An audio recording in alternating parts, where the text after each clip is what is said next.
É muito bom logo cedo a gente acordar pensando nas coisas de Deus, ler a palavra, cantar, adorar, cultuar a Deus, porque isso quando a Bíblia fala assim, fortalecei-vos no Senhor e na força do seu poder, a Bíblia é alimento. A palavra de Deus é alimento. Como é que eu vou fortalecer a minha vida espiritual? Como que eu vou encher minha vida? Palavra de Deus. Tem um texto em Efésios, no capítulo 1, versículo 3, diz assim: bendito o Deus e Pai de nosso Senhor Jesus Cristo, o qual nos abençoou com todas as bênçãos espirituais nos lugares celestiais em Cristo, como também nos elegeu nele antes da fundação do mundo, para que fôssemos santos e irrepreensíveis diante dele em amor. E ele nos predestinou para filhos de adoção por Jesus Cristo, para si mesmo, segundo o beneplácito da sua vontade, para louvor e glória da sua graça, pela qual nos fez agradáveis a si no amado. É interessante que Paulo ele está escrevendo com a igreja, vamos dizer assim, convertida. Por isso que ele fala, ele nos elegeu nele, ele nos predestinou nele. Porque estava vendo aqui em Tito, no capítulo 2, no versículo 11, e o título diz assim: a graça da salvação há de manifestar-se a todos, e Tito deve falar dela. Tito 2:11. Porque o versículo diz assim: porque a graça de Deus se há manifestado, trazendo salvação a todos os homens.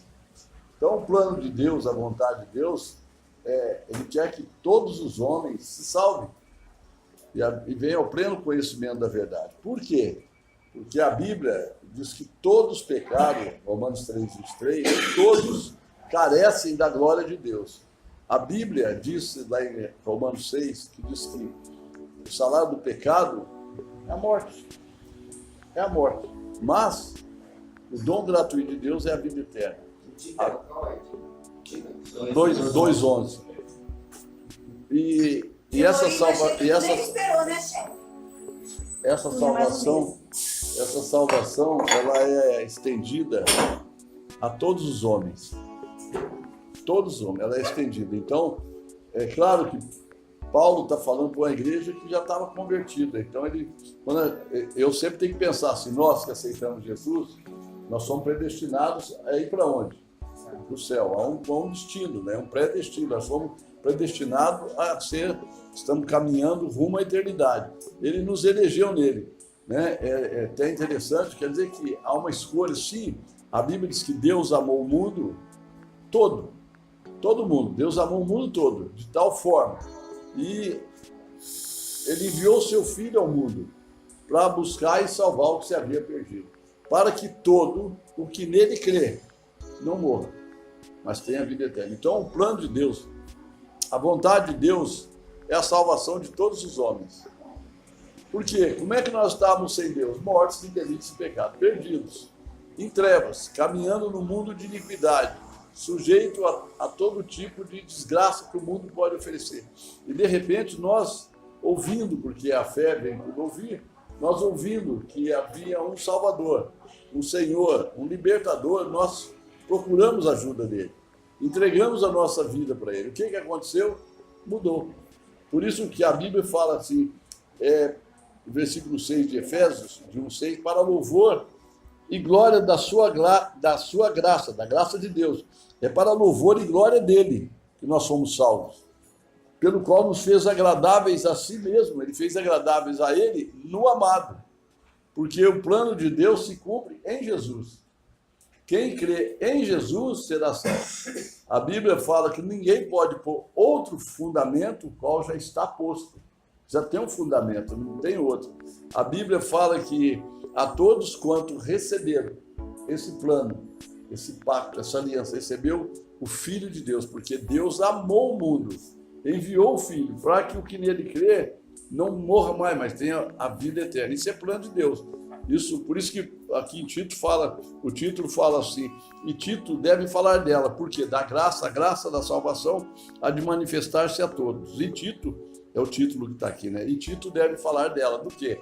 Da graça salvador. Por que Jesus ele fala para os discípulos, agora ide por todo mundo, pregar o evangelho? Aquele que crê será salvo, quem não crê já está condenado. Então, o plano de Deus, a vontade de Deus, é que todos os homens se salvem.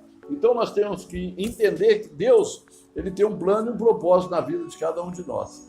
Agora, como é que eu estou hoje? Salvo, liberto, transformado, recuperado, curado. Meu nome escrito no livro da vida, vivo, porque a Bíblia diz a todos quando receberam.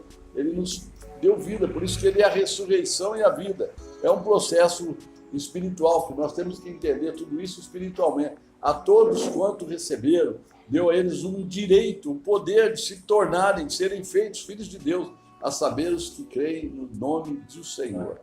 Quando nós aceitamos o plano de Deus, quando nós aceitamos a Jesus Cristo como Senhor, como Salvador da nossa vida, a nossa vida muda. Porque nós estávamos, como é que nós vivíamos antes? Perdidos, mortos. Hoje o nosso trabalho, a gente recebe as pessoas aqui, o alvo nosso não é tirar o cara do vício da droga, não, é dar uma qualidade de vida, porque ele, independente se ele usa droga ou não, ele está perdido. Né? Ele está, segundo a Bíblia, morto em delitos e pecados, marginalizado, em trevas, né? e sem esperança. Por que Jesus ele diz assim, quando ele está diante do túmulo de Lázaro? Eu sou a ressurreição e eu sou a vida. Aquele que crê em mim, ainda que esteja morto, viverá. E ele nos encontrou mortos. Por quê? Porque a Bíblia fala que a lei, Romanos 8:2, a lei do Espírito de vida, é uma lei espiritual. A lei do Espírito de vida que há em Jesus, essa lei está em Jesus. Ela nos livrou da lei do pecado e da morte.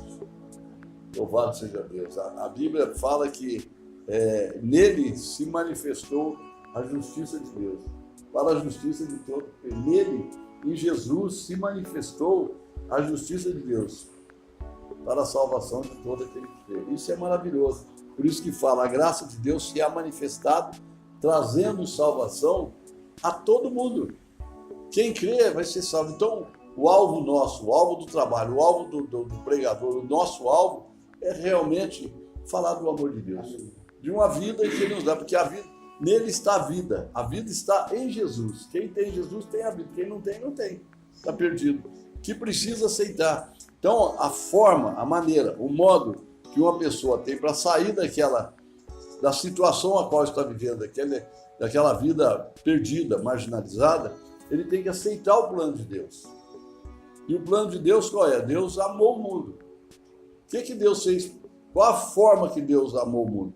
Ele enviou o seu Filho para que aquele que nele crê não morra mais, mas tenha vida eterna. Por isso que em Efésios fala assim, ele nos elegeu nele antes da fundação do mundo para que fôssemos santos e irrepreensíveis diante dele.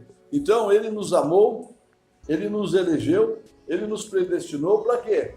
Para sermos santos e irrepreensíveis. Por quê? Porque nele agora, se alguém está em Cristo, é uma nova vida. A vida que eu vivo agora na carne, vou viver na fé dele, do Filho de Deus, que me amou e se entregou a si mesmo por mim. Por isso que nós recebemos o Espírito de adoção de filho, pelo qual clamamos Pai. O Espírito de seu Filho, é o Espírito de Jesus, porque Deus só tem um Filho, unigênito.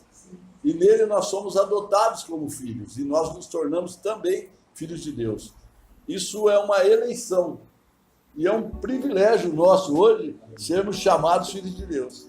Onde a humanidade está perdida, não porque Deus quer, é porque ela não aceita o plano de Deus. Porque a todos quanto receberam, isso é um direito de todos, não é? Todo mundo tem o direito de ser salvo. Agora, o que ele tem que fazer? Aceitar o plano de Deus. É a escolha, ele tem que aceitar o livre-arbítrio, ele tem que decidir. E é muito interessante. Diz assim, ele nos predestinou para filhos de adoção por Jesus Cristo. Filhos de adoção, nós somos adotados, né? Por isso que a Bíblia fala, todos quanto receberam. Deu-lhes o poder de serem feitos filhos de Deus, porque todo mundo é criatura de Deus. Para ele se tornar filho, ele tem que receber o espírito de adoção de filhos por Jesus Cristo, para si mesmo, segundo o beneplácito, a sua direção, a sua boa vontade, para louvor e glória da sua graça. Para louvor e glória da graça dele, porque é plano de Deus, a vontade de Deus é que todos os homens se salvem e venham ao pleno conhecimento da verdade. Então, queridos, põe na tua mente, põe no teu coração que Deus, Ele te salvou, Ele te libertou, Ele te transformou, Ele perdoou teus pecados, Ele escreveu o teu nome no livro da vida. Então, não abre mão da tua fé, não abre mão dessa esperança. Põe na tua mente que agora em Cristo, você é, em Cristo Jesus, uma nova vida. E você tem que viver segundo a vontade de Deus. Senhor, seja feito não a minha, mas a tua vontade. É a vontade de Deus que tem que fazer. Porque a nossa vontade é uma, de Deus é outra. E o caminho de Deus é um, e o nosso caminho é outro. Eu tenho que andar no caminho de Deus. Jesus, eu sou o caminho, então eu tenho que andar nesse caminho. A Bíblia ela é lâmpada para os meus pés, é luz para o meu caminho. A Bíblia ela é alimento, eu tenho que me alimentar dela, eu tenho que me fortalecer. Porque agora eu nasci no mundo espiritual, eu fui eleito, eu fui predestinado, louvado seja Deus. E para ser, como diz aqui, para louvor e glória da graça de Deus, pelo qual Ele nos fez agradável a si mesmo, no amado. Louvado seja Deus. E em Jesus, nós somos novas criaturas. Tudo posso naquele que me fortalece, que é Jesus. Jesus disse, sem mim, nada podeis fazer. Nós recebemos, a Bíblia diz assim, que nele está a vida, e a vida é a luz dos homens, é a nossa luz. E eu tenho que andar conforme essa palavra, conforme essa luz, conforme essa vida, porque Ele mudou a minha história. Então a Bíblia diz assim, entrega teu caminho ao Senhor. Confia nele, e o mais Ele fará. A gente tem que pensar que nós temos uma eternidade para viver. Nós vamos sair dessa vida. Nós vamos entrar na eternidade. Agora, eu tenho que ter convicção, eu tenho que ter certeza de que eu estou andando no verdadeiro caminho. Então, o que eu tenho que fazer?